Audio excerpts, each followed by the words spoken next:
লো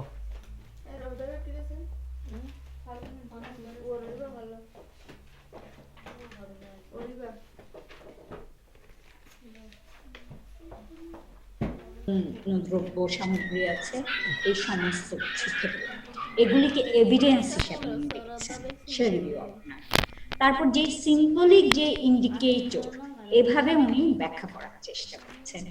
বেশিরভাগ কেসের ক্ষেত্রে দেখা যাচ্ছে যে নারী এবং পুরুষ উভয়কে পলিউট করছে বা অপবিত্র করছে টু সাম এক্সটেন্ট। কিন্তু এই ক্ষেত্রে সবসময় হচ্ছে ইনভেস্টিগেশনের ক্ষেত্রে দেখা যায় যে ওমেনদের এই সাবঅর্ডিনেট করা হচ্ছে। উনি এখানটায় একটা ইউনিভার্সালিটি বা কালচারাল ইউনিভার্সাল হিসেবে ওমেন সাবঅর্ডিনেশনকে দেখানোর চেষ্টা করছেন।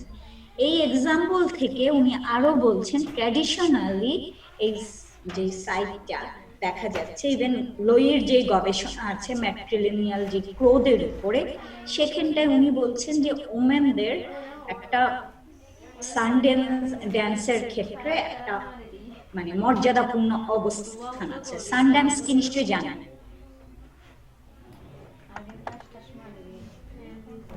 জানেন সানড্যান্স কি?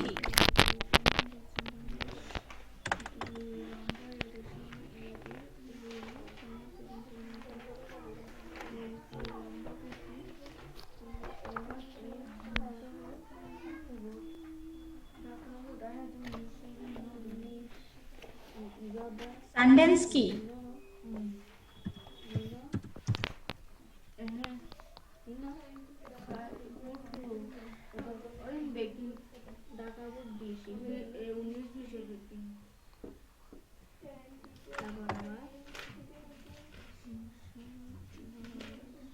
কেউ জানেন? ম্যাম জানলে না হয়তো কেউ। মানে আপনি জানেন, জানা না হয়তো কেউ, মানে এটা কি? ম্যাম আমি জানি না, তো আমি ভাবলাম অন্য কেউ হয়তো জানতে পারে। এখন দেখি সবাই আচ্ছা, সবাই চুপ করে আছে যেহেতু আমি জানি তো না ভাবছি যে অন্য কেউ জানতে পারে, হয়তো ভয় পেয়ে বলছে না। ম্যাম, জানি না। আর ম্যাম আপনি যদি স্ক্রিনটা কিছুক্ষণের জন্য শেয়ার করতেন তাহলে। কোন স্ক্রিন? সানড্যান্সের ক্ষেত্রে না, আমি তো করছি হচ্ছে আমি পড়ছি আপনাদের যেটা দিয়ে দিয়েছি। জি ম্যাম, ওইটা কি কোন লাইন কোন পেজটা আমি একটু ধরতে না পারতেছিলাম না, এটা তো সানড্যান্সের ইয়েতে আপনাদের কালচারাল ইউনিভার্সিটি, ওটা খুললেই তো দেখবেন আর্টিকেল পাঠিয়েছি না আমি, is female two mail as nature two culture, ওটাই তো পড়ছি, ওটা দেখেই আমি বলছি, লেকচার দিচ্ছি। এখন ওখানে একটা সানড্যান্সের কথা এসছে, এই জন্য আমি জিজ্ঞেস করছি সানড্যান্স কি বলেন। জি ম্যাম।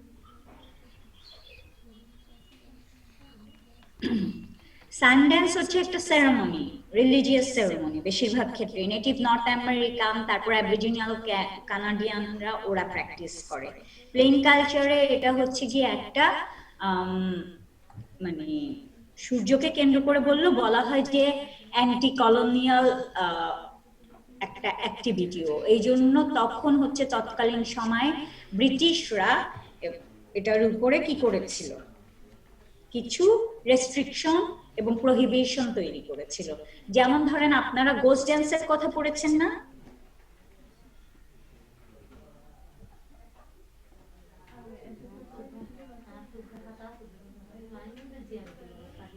গোস্ট ড্যান্স পড়েছেন না? না ম্যাম। না ম্যাম, পড়ি নাই। আচ্ছা, এগুলি আমি কালকে দেখি, আজকে আর্টিকেলটা শেষ করি, তারপর কালকে দেখা যাবে। কালকে চেষ্টা ট্রাই দিব একটা আপনাদেরকে বোঝানো, কারণ এটা তো একটু জটিল হয়ে গেল। যাই হোক, সানড্যান্সে যে জিনিসগুলো লাগে আগে সেটা বলি, কারণ এটার সঙ্গে এটা সম্পর্কিত। পরে আমি হচ্ছে যে একটা পার্সোনাল স্যাক্রিফাইস করতে হয়, তারপরে হচ্ছে সানড্যান্সে যে কোনো ফ্যামিলির যে একটা একটা ফ্যামিলিকেও বেনিফিট করতে পারে।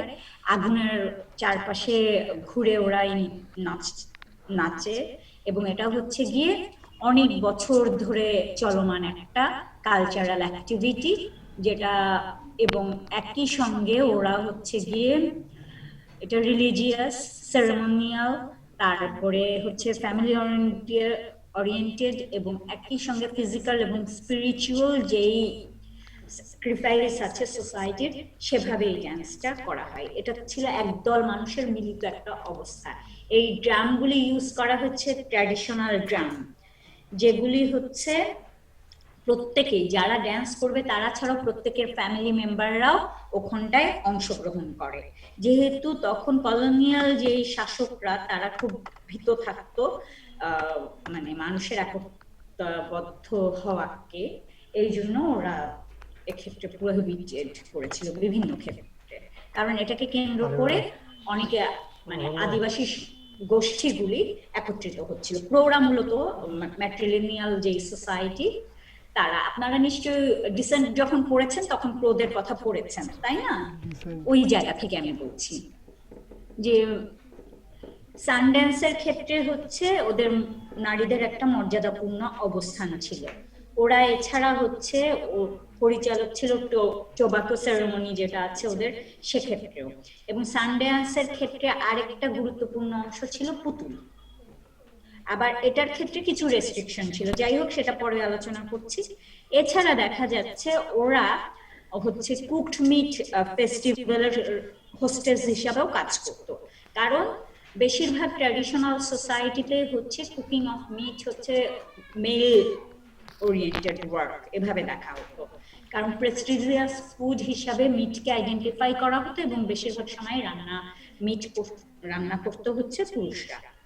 তো এই ক্ষেত্রে হচ্ছে সে একজন মানে মহিলা হোস্টেস হিসাবে কাজ করতো। ওদের যেই সম্মান একটা নারীর সেই হিসাবে বলা হচ্ছে, লই এভাবে দেখছিলেন। আবার এটাও বলছে যে ওরা যখন ভিশন দেখার জন্য, আপনারা নিশ্চয়ই ভিশন দেখার বিষয়গুলি জানেন, যে স্পিরিচুয়াল যে আত্মা কোন কোন ক্রোদের ক্ষেত্রে, তারপর অন্য অনেক নেটিভ নর্থ আমেরিকান সোসাইটির ক্ষেত্রে আমরা যেটা দেখতে পারি সেটা হচ্ছে ভিশনের মাধ্যমে ওরা ওদের গার্ডিয়ানকে দেখে। কখনো সেই গার্ডিয়ান হচ্ছে নেকড়ে হতে পারে কিংবা ভালুক হতে পারে, সে হচ্ছে তার গার্ডিয়ান অ্যাঞ্জেল। ওভাবে সে হচ্ছে গিয়ে ওরকম কাঠের একটা প্রতিকৃতি কখনো কখনো বানায়, কখনো কোনো একটা কিছুর একটা অংশ, গাছের অংশ গলার সঙ্গে ঝুলায়, এই ধরনের কিছু আছে। এইটা পেতে হলেও তাকে স্পিরিচুয়াল কিছু আইডিয়ার মধ্য দিয়ে যেতে হয়। বোঝা গেছে? ভিশন কি জানেন আপনারা? যে স্পিরিচুয়াল গার্ডিয়ান, এগুলি কি পড়েছেন? কাল্ট ম্যাম বিভিন্ন ইয়েতে দেখেছিলাম, ডকুমেন্টারিতে, আর ম্যাম এই কিছু কিছু মুভিতে দেখা হয়েছিল। মুভি না, আমি অ্যানথ্রোপোলজিক্যাল পার্সপেক্টিভের কথা বলছি। এই যেমন ধরেন আমি যদি বলি ইন্ডিয়ানা জোনস, ইন্ডিয়ানা জোনসকে দিয়ে যদি আপনারা আর্কিওলজিক্যাল এক্সকেভেশনকে যাচাই করতে চান, সেটা কিন্তু সবসময় মানে রাইট ওয়ে না, রং ইন্টারপ্রিটেশনস হয়। ঠিক আছে, এটা একটা সমস্যাপূর্ণ অবস্থা। এই জন্য আমি বলছি যে যদি অ্যানথ্রোপোলজিস্টদেরও অনেক ডকুমেন্টারি আছে, ঠিক আছে, জি ম্যাম। সেগুলি যদি দেখেন তাহলে হয়তো কিছুটা একটা আইডিয়া পেতে পারেন। আপনারা কাল্ট পড়েছেন? রিলিজিয়নে, রিলিজিয়ন মানে কি, মানে ইন্ট্রোডাক্টরির একটা অংশ হচ্ছে রিলিজিয়ন, ঠিক আছে? আপনাদের অনেকগুলি ভাগ আছে, ওখানটায় কি আপনারা কাল্টগুলি নিয়ে পড়েছিলেন কিছুটা? ম্যাম এটা এই ইয়ারেই আছে, এখনো শুরু হয় নাই। না না, এই ইয়ারে না, আমি বলছি একদম প্রিলিমিনারি, যখন রিলিজিয়ন নিয়ে পড়বেন তখন এই ইস্যুগুলি চলে আসে, ঠিক আছে? জি ম্যাম। মানে এমনি পড়েছেন? না ম্যাম।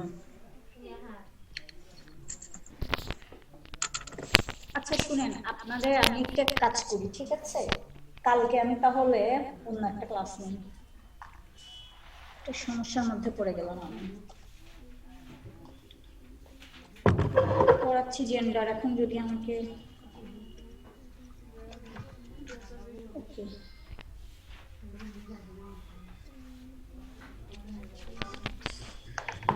ঠিক আছে।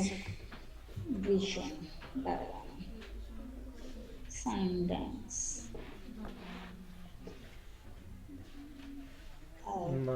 লিখছি আমি কি কি কালকে কভার করতে পারি। তারপরে হচ্ছে স্যাক্রেড প্রোফাইন সম্বন্ধে কি ভালোভাবে জানেন আপনারা?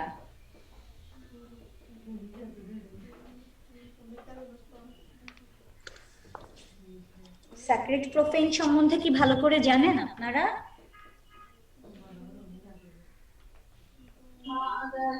না ম্যাম।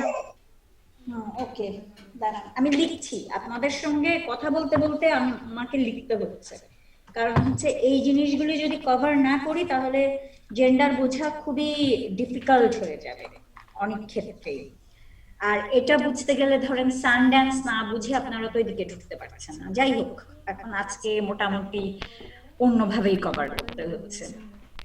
তারপরে হচ্ছে আবার এটা বলছে ডিউরিং মেনস্ট্রুয়েশন, যখন একজন ওমেন, হ্যাঁ, ও নারীকে ইনফেরিয়র কিংবা একটা ধরেন স্লো একটা হর্স বা ঘোড়াকে দেওয়া হয়, তারপরে হচ্ছে তখন মনে করা হয় সে হচ্ছে সোর্স অফ কন্টামিনেশন।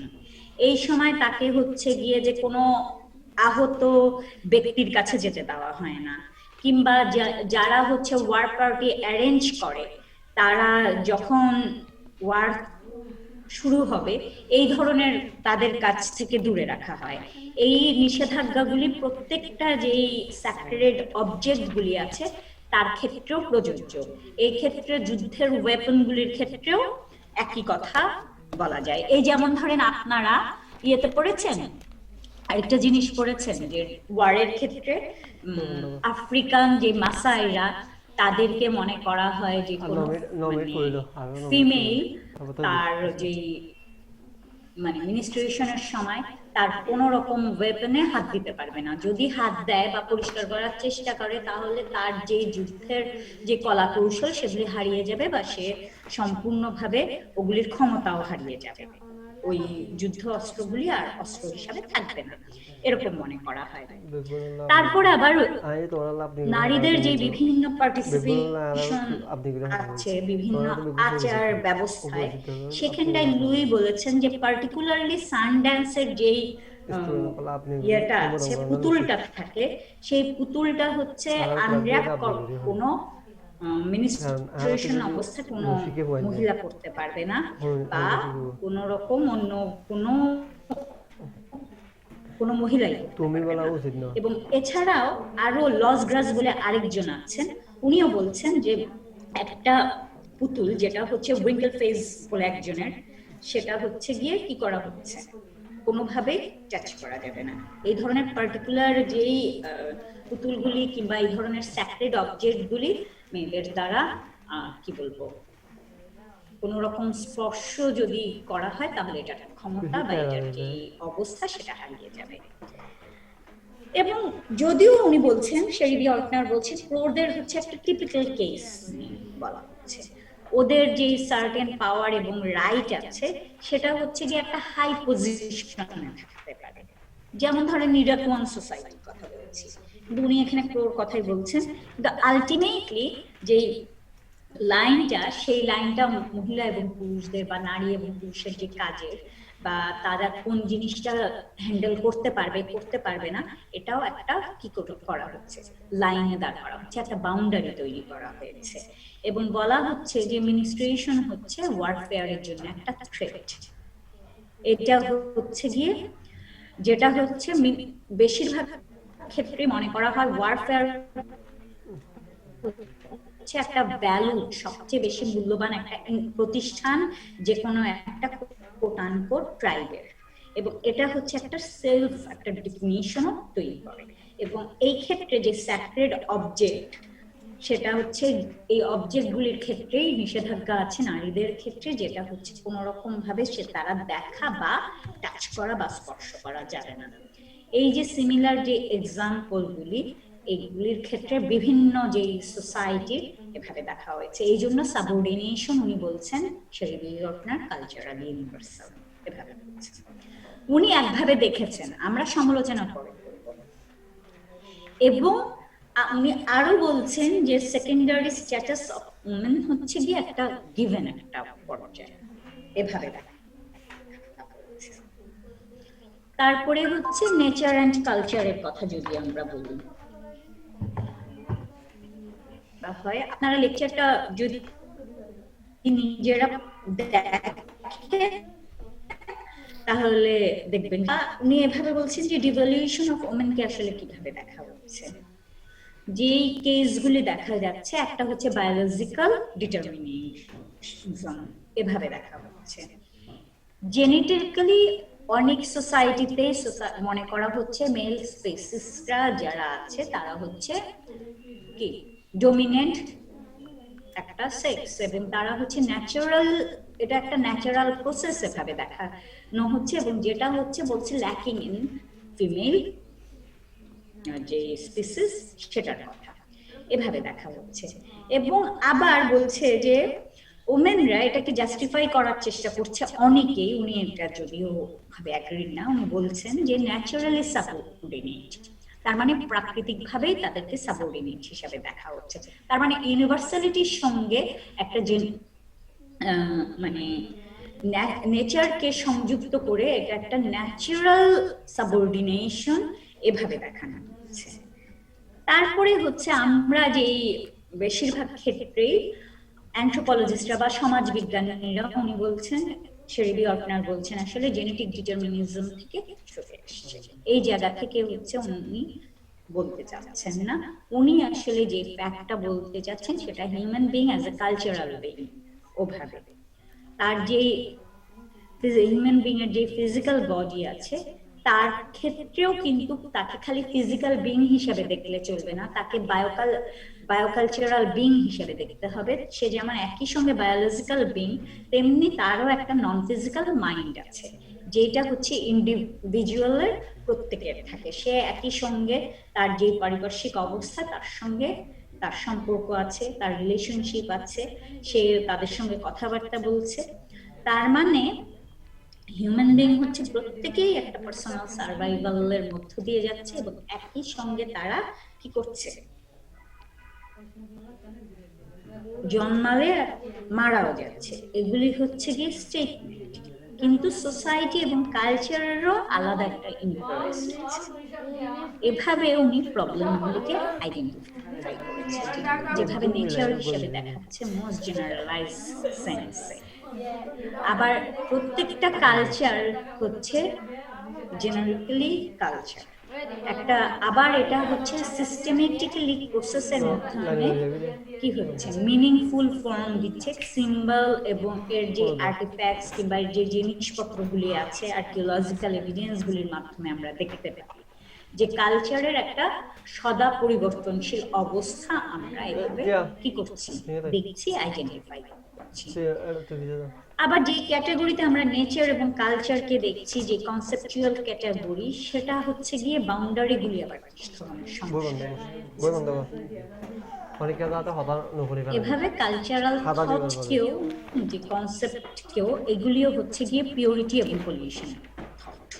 এবং আলটিমেটলি আসলে যদি আমরা এভাবে দেখি তাহলে কি আমাদের কালচারের যে আইডিয়া সেটাই হচ্ছে রিফ্লেকশন প্রতি আমাদের দৃষ্টিভঙ্গি, সেটা যে বায়োলজিক্যালি ডিটারমাইন করে যে বলতে হবে তা একটা প্যান কালচারাল যে সেকেন্ড ক্লাস স্ট্যাটাসের কথা বলা হচ্ছে, সেটার আসলে যে সমস্যাগুলি উনি নিয়ে আলোচনা করছেন। আবার আরেকটা জায়গায় যদি দেখা যায় যে নারীকে কেন আসলে নেচারের যে কাছাকাছি এভাবে দেখা হচ্ছে, এটার প্রথম যদি আমরা বলি কিছু ফিজিওলজিক্যাল ফ্যাক্ট দিয়ে, ঠিক আছে, ফিজিক্যাল যে অবস্থা সেটা দিয়ে যদি আমরা ব্যাখ্যা করি তাহলে কি দাঁড়ায়।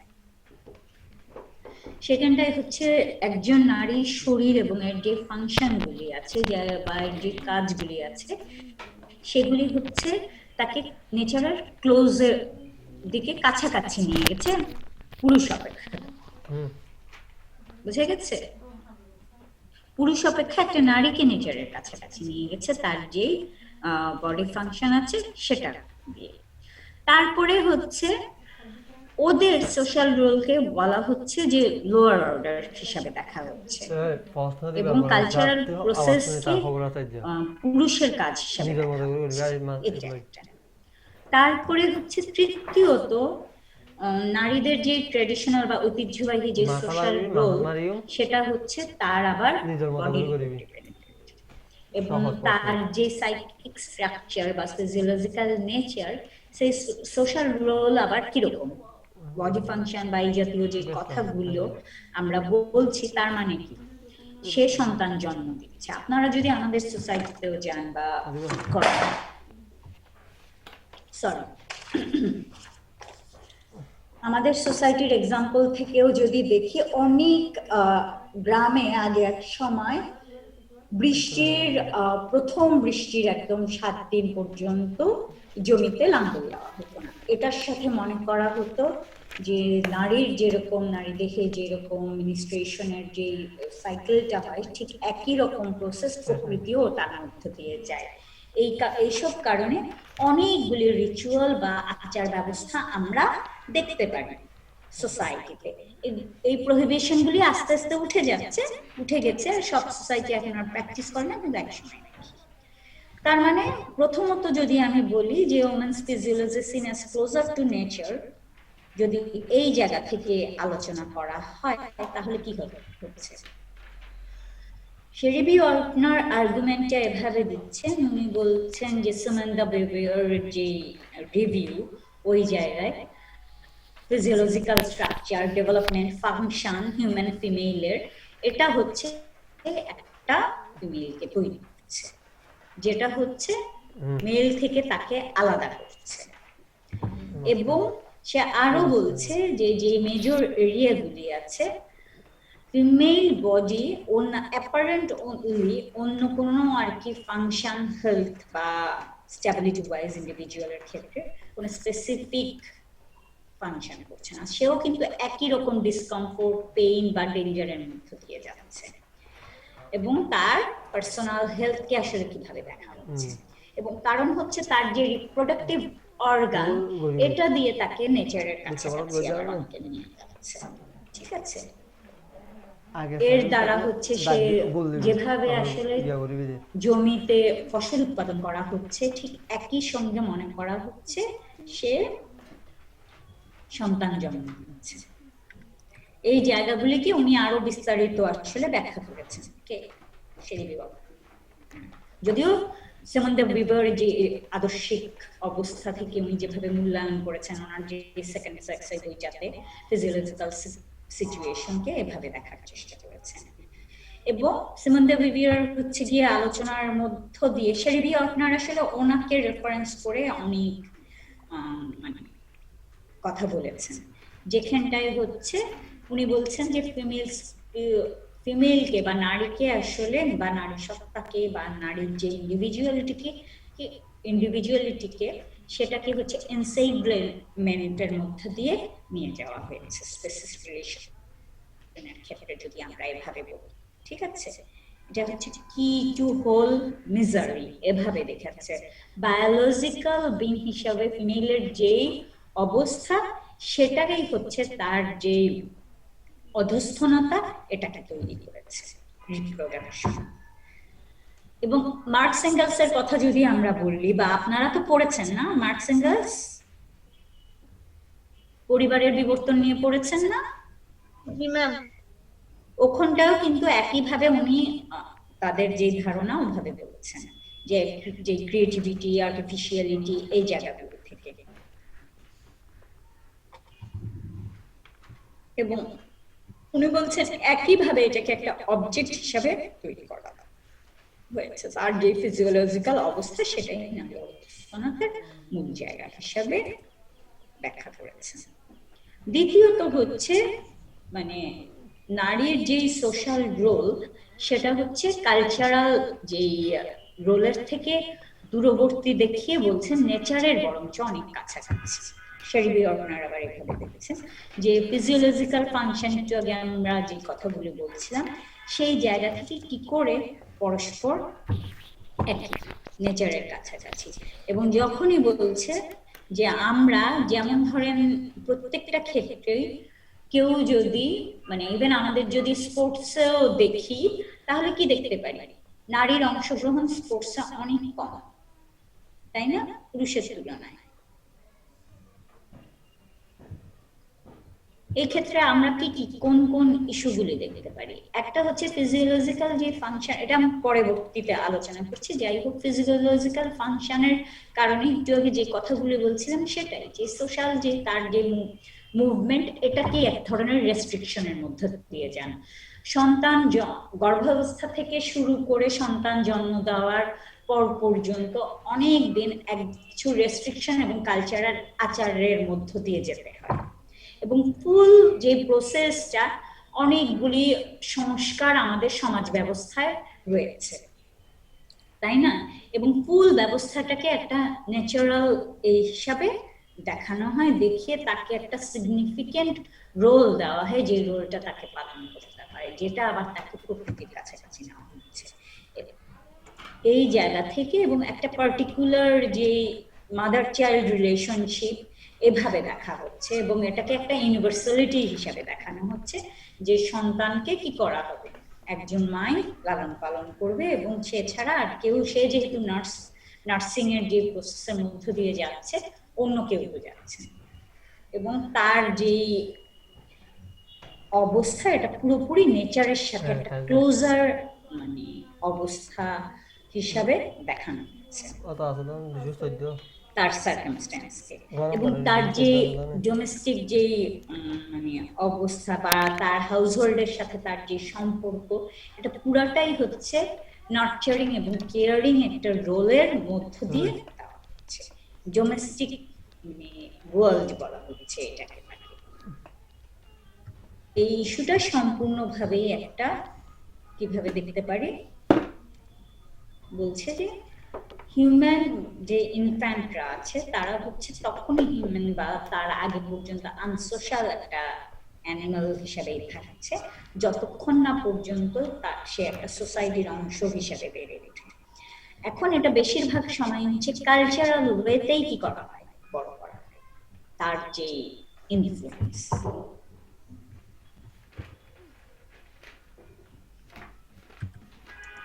সেকেন্ড যে ইমপ্লিকেশন, ওরা হচ্ছে ডোমেস্টিক কনটেক্সটেও দেখা হচ্ছে, আবার এর যে এক্সেপশন গুলি হচ্ছে সেটাকে কিন্তু আমরা আইডেন্টিফাই করছি না। ঠিক একই রকম প্রবলেম আমরা দেখতে পারি যে রোজাল্ডো বলছেন কি ডোমেস্টিক পাবলিক অপোজিশন। এই ক্ষেত্রে উনি পাবলিক এন্টিটিকে কোনগুলি বলছেন, যেখানটায় নেটওয়ার্ক অ্যালিয়েন্স তৈরি করা, পাওয়ার স্ট্রাকচার যেখানটায় কন্ট্রোল করছে, পলিটিক্যাল অর্গানাইজেশন কিংবা কোনো একটা কমিউনিটির হেড, এভাবে দেখা হচ্ছে। ঠিক আছে, এই জায়গাগুলিতেও ডোমেস্টিককে ফিমেল এরিনার রাখা হচ্ছে এবং পাবলিক হচ্ছে মেল এরিনা বা মেইলের এন্টিটি বা মেইলের জায়গা।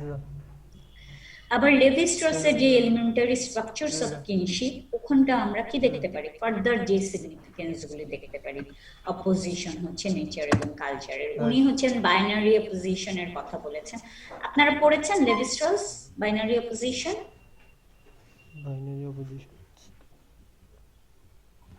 লেভি স্ট্রস কি কিছুটা পড়েছিলেন? এলিমেন্টারি স্ট্রাকচারস অফ কিনশিপ, আপনারা কিনশিপে পড়ার কথা পড়ছিলাম না। কি পড়েছেন বলেন?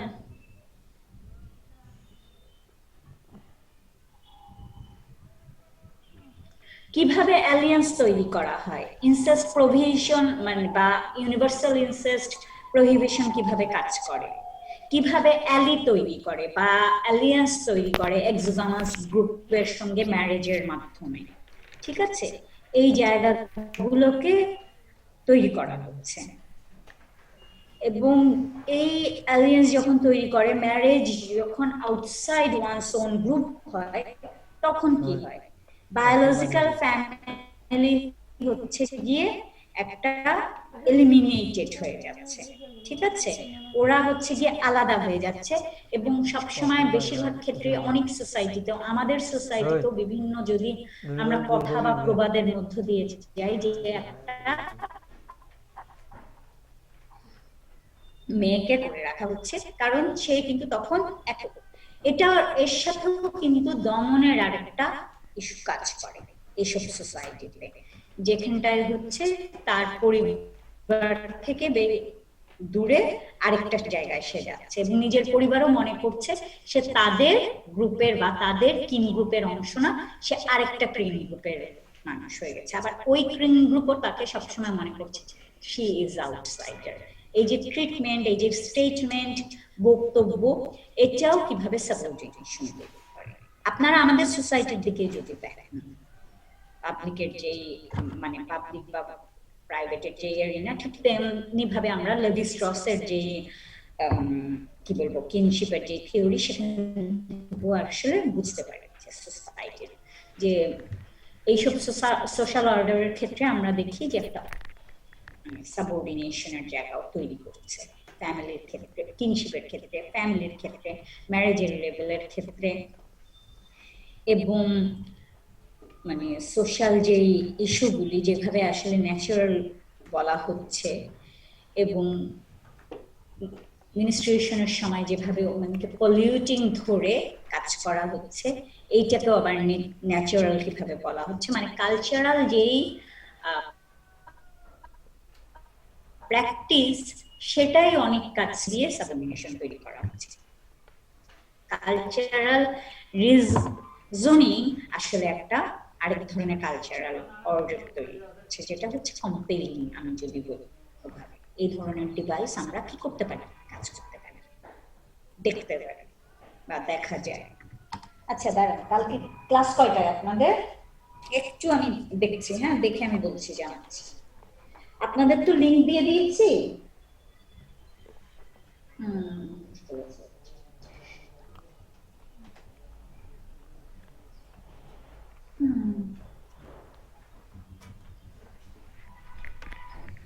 আচ্ছা, আমি একটা জিনিস ট্রাই করতে পারি, সেটা হচ্ছে কালকে সম্ভবত 1 ঘন্টা বেশি নিতে হবে আপনাদের ক্লাস।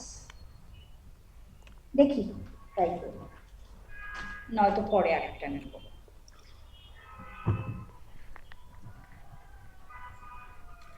সমস্যা নেই।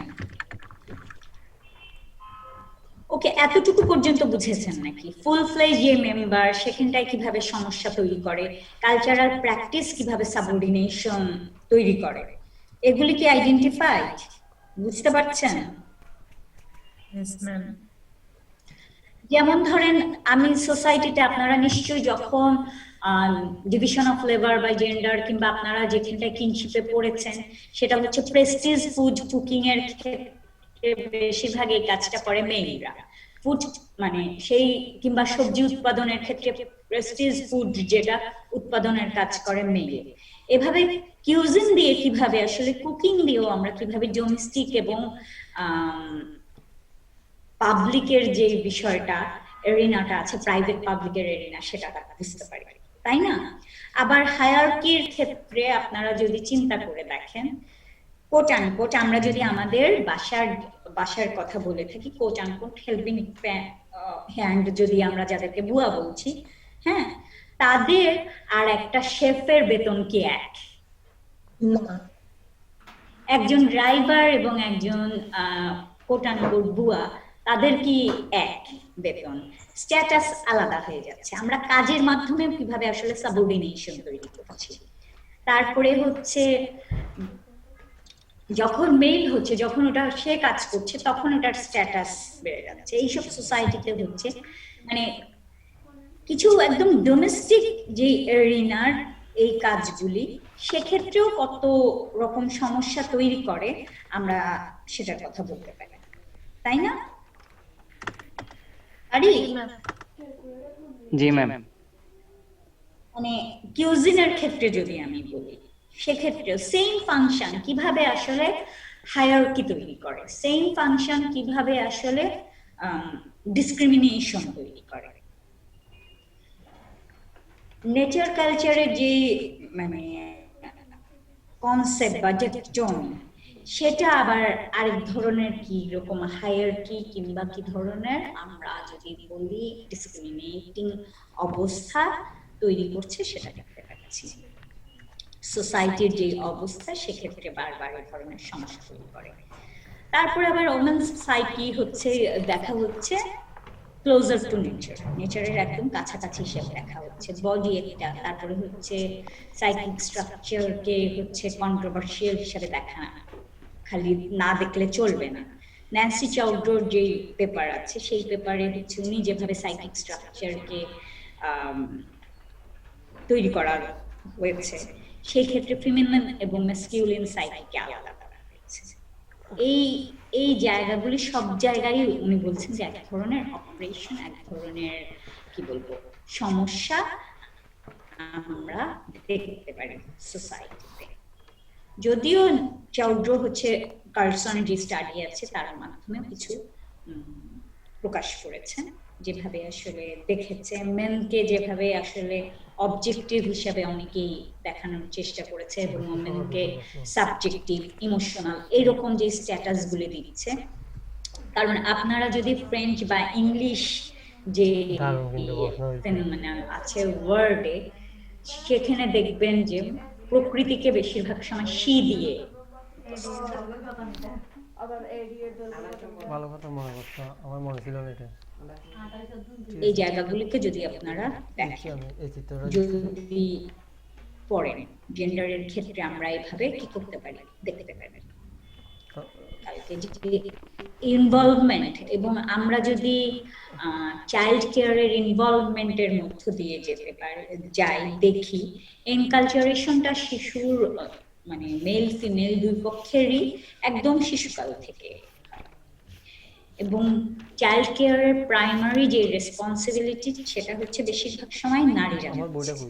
এখন চেঞ্জ হচ্ছে সোসাইটিতে, আমরা এখন সিঙ্গেল প্যারেন্টহুড এইসব দেখতে পাচ্ছি, কিন্তু যখন ফাদারের যে রোলটা সান সবসময় ক্যারি করছে বা ছেলেরা সবসময় সেটাকে গ্রহণ করছে, তাকে কপি করছে, অনুসরণ করছে। অপরদিকে ফিমেল চাইল্ডরা তার মাকে অনুসরণ করছে। কিন্তু যদি কখনো কোনো ফিমেল চাইল্ড তার মাকে অনুসরণ না করে এর বাইরে অন্য কিছু করে, তখন কি দেখা যায়? তখন কিছু সমস্যা তৈরি হয় এবং তাকে দেখা যায় সোসাইটিতে একটা কোনো না কোনো ভাবে, সেটা ল্যাঙ্গুয়েজ দিতে হয় বা অন্য কোনো ভাবে হতে পারে, স্টিগমেটাইজ করা হচ্ছে বা আলাদাকরণ, পৃথকীকরণ করা হচ্ছে। বা যেই মেয়েটা হচ্ছে খেলাধুলা ভালোবাসে বা পোশাক পরিচ্ছদ কোট আনকোট ছেলেদের মতো করে, তাকে হচ্ছে টমবয় বা এই ধরনের কিছু নামে অভিহিত করা হচ্ছে। তাহলে পার্সোনাল যে আইডেন্টিফিকেশন, এটা কি আসলে বায়োলজিক্যাল না কালচারাল, তাই না?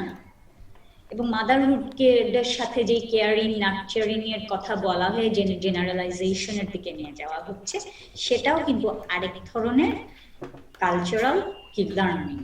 সেটাও কিন্তু একভাবে এটা বায়োলজিক্যাল আমরা বলতে পারি না, কারণ যদি বায়োলজিক্যাল হতো তাহলে এটা ইউনিভার্সাল। সব সোসাইটি একভাবে চলে না। আপনারা নিশ্চয়ই ফ্যামিলিতে পড়েছেন না একটা আর্টিকেল যে অনেক সোসাইটিতে হচ্ছে সন্তান মা মানে নার্চারের কাজটা মা করে না, পড়েছেন কিনশিপে?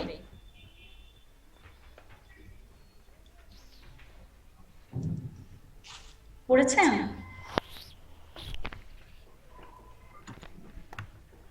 পড়া হয়েছে আপনাদের এটা, এই বিষয়টা নিয়ে? ম্যাম মনে পড়ছে না।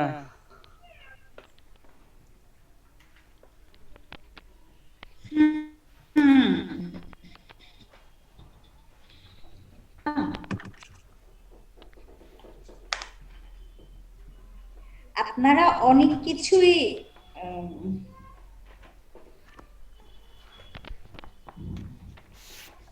সাঁতারের জন্য এসি তুলব দেখছি আমি, দেখি কি করা। ম্যাম আপনি ঘোস্ট ডান্সের কথা বলেছিলেন, তো ওটা ঘোস্ট ডান্সের সঙ্গে ওটা অনেক আগের কথা বলেছি, ওটা চলে গেছে, ওটা আমি পরে কালকে ইয়ে করব। আমি লিখি যে কোন কোন জিনিস সম্বন্ধে আপনার আইডিয়া নাই আপনার। আমাদের। যে এটা মনে হয় আমরা পড়েছিলাম যে কলোনিয়াল রেজিস্ট্যান্সের ওইখানে পড়েছিলাম যে ওদের পূর্বসূরীরা আসবে। ওটা অনেক আগে পার হয়ে বুঝছেন, আমি পরে এটা নিয়ে আলোচনা করবো, এখন আর না। তার মানে নেচার এবং কালচারের যে ইস্যুটা সেটা নিয়ে আসছি, এটা তার পাশে মানে লিখে কিভাবে ফেলো। আসলে ফিমেল সাথে সাথে পার্সোনালিটি তৈরি একটু হয়, পাশে এটা ঠিক আছে, চিত্রটা কিভাবে বলো। ক্লোজার টু নেচার এভাবে দেখা হচ্ছে। এখন শরীবি অর্টনার উনি বলছেন ওনার যে প্রাইমারি যে পারপাস এই পেপারটা বোঝার জন্য, explain universal secondary status intellectually এবং পার্সোনালি কিভাবে উনি আসলে দেখছেন এবং এই চ্যালেঞ্জ কিভাবে এই ইস্যুটাতে।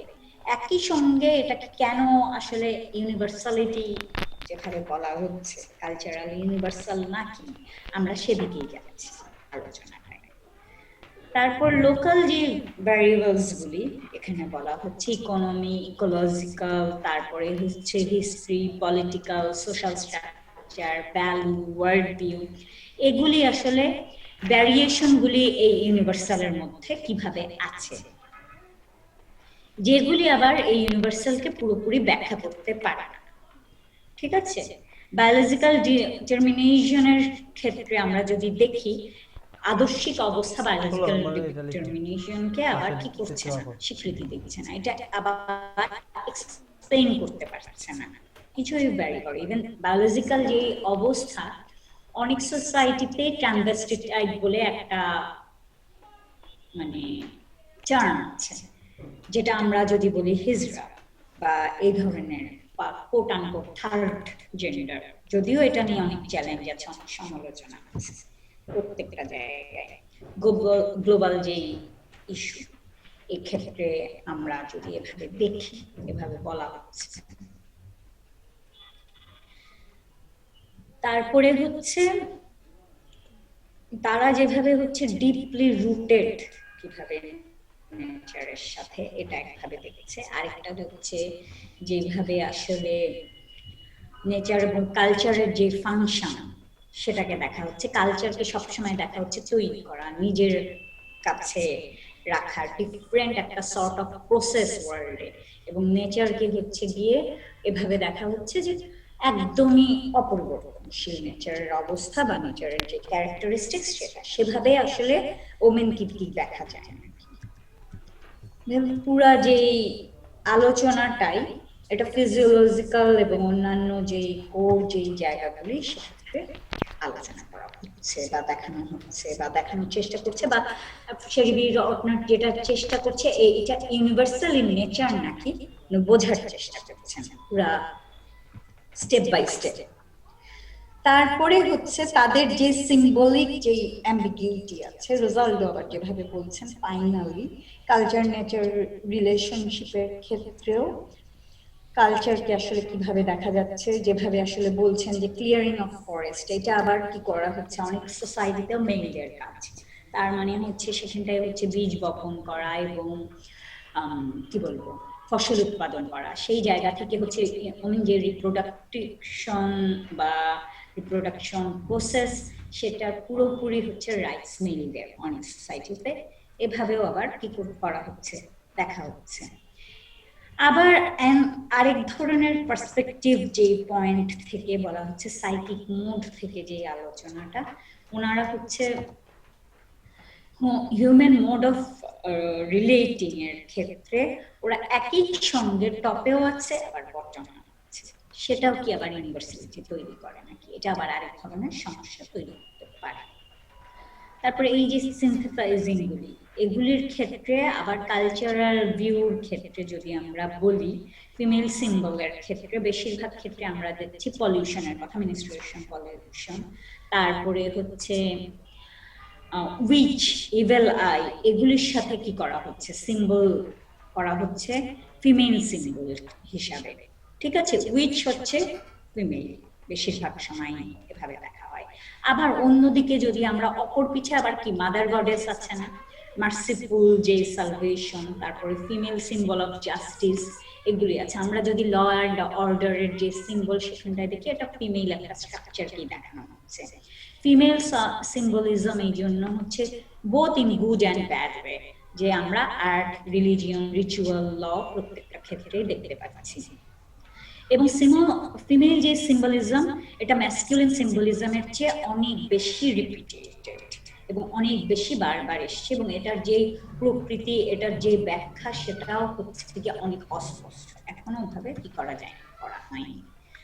আবার ওমেনদের যে যদি কালচারাল ভিউ থেকে যায়, ন্যাচারাল ভিউ থেকে গেলাম, কালচারাল ভিউ থেকে যায়, নেচার এবং কালচারের যে ইমপ্লিকেশন বা ক্যারেক্টারাইজেশন যেভাবে করা হচ্ছে, সেখানটায় ওরা সিম্বলিক্যালি এলিয়েন করা হয়েছে কি কালচার এবং ম্যানের সাথে নেচারকে, ফিমেলের সাথে। আবার এই যে কেসগুলি, ব্রাজিলের যদি আমি সিরেনীয় কালচারের কথা বলি, ইনহ্যাম যেটা যাদেরকে নিয়ে কাজ করেছেন, নেচারকে সেখানটায় তারা বলছে র এবং মেল হিসাবে দেখা হয়েছে, এবং কালচারকে দেখা হচ্ছে ফিমেল হিসাবে, যেটা আবার কুকড হিসাবে, যেটা হচ্ছে রিফাইন্ড হিসাবে। নাজি জার্মানিরা যেখানটায় ওমেনদেরকে দেখেছে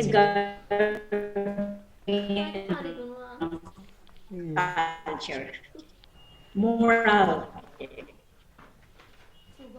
ইউরোপিয়ান যে কোটি, তারা আবার যেটা দেখিয়েছে, ঠিক আছে, সেটা হচ্ছে মেনকে দেখিয়েছে বেস্ট হিসাবে। যেমন আপনাদেরকে যদি বলি সিংহ হৃদয় রাজা কে, রিচার্ড, ওভাবে, ঠিক আছে, মেলনেসকে এভাবে দেখা হচ্ছে।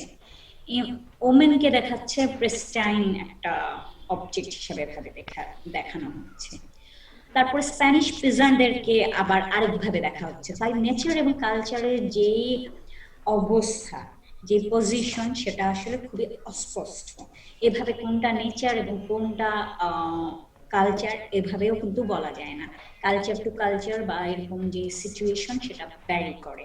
কালচারাল হেজিমনি হচ্ছে আসলে মূল গ্রাউন্ড ওয়ার্ক, আসলে আমরা এই অ্যানালাইসিসে বলতে পারি ওমেনকে আসলে নেচারের ক্লোজার দেখানো হয়েছে, কারণ হচ্ছে মেনের সঙ্গে তুলনা করে কোনো কোনো ক্ষেত্রে, কারণ হচ্ছে তার যে প্যান কালচারাল যে অ্যাজামশন বা আমরা যদি বলি চিন্তাধারা, সেই জায়গা থেকে, কারণ হচ্ছে একটা মিডিয়েটিং রিডিং হিসাবে আমরা দেখতে পারি নেচারকে একটা অন্যভাবে দেখানো হয়েছে, এটাতে ওমেন রিপ্রোডাক্টিভ সিস্টেমের সঙ্গে অংশ করে বোঝানোর চেষ্টা করা হয়েছে। নেচার কালচারকে এই জন্য আমরা কি করতে পারি না, ভাবে বলতে পারি না বা বলা যায় না।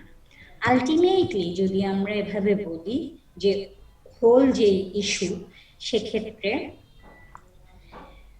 এটা হচ্ছে আসলে পুরা ইস্যুটাই হচ্ছে কালচারাল, নেচার না। ওমেন হচ্ছে মানে যদি বাস্তব অবস্থায় বলতে পারি যে নেচারের সঙ্গে ক্লোজার না, বা মেন হচ্ছে নেচার থেকে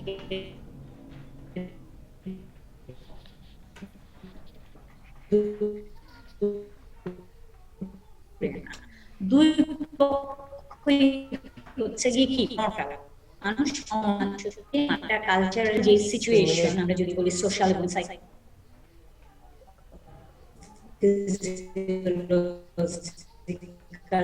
যে কন্ট্রিবিউশন যেভাবে তৈরি করে, বা এটাতে যদি আমি বলি রিপ্রোডাক্টিভ সিস্টেমের সঙ্গে কি খালি নারী যুক্ত, পুরুষ নয়।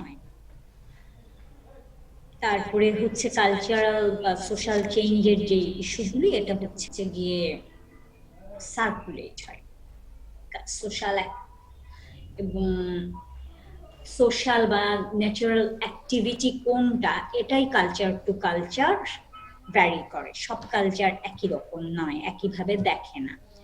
তারপরে হচ্ছে একই সঙ্গে আমরা দেখতে পারি এই সিচুয়েশনের একটা সোশ্যাল ইনস্টিটিউশন এভাবে দেখতে হবে, এবং মেল এবং ফিমেল কনসাসনেসের মাধ্যমে মেয়ে তার যে ম্যাস মিডিয়া বা ইমাজিনারি বা এডুকেশনাল